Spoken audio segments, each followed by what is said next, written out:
Once upon a time, in a refrigerator not far away, there was a peaceful cucumber, bright green in colour, sleeping on the vegetable shelf next to a tomato and a lettuce leaf.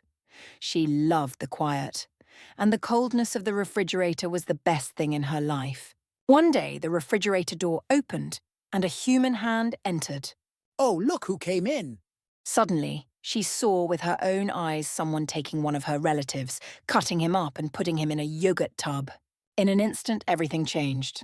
She quickly got up, opened the refrigerator door herself, and took a big jump into the kitchen. She kept searching in the kitchen, searching through the drawers, until she found it. Knife. And within seconds, she started cutting off her fellow cucumbers. Not for power, you potatoes. It's like a super cucumber or a zombie flying among the vegetables, cutting and fighting. After everything that happened, the cucumber stood in the middle of the kitchen, breathing heavily, looking around. I said, not to the authority. She returned the refrigerator knowing that the battle was not over yet.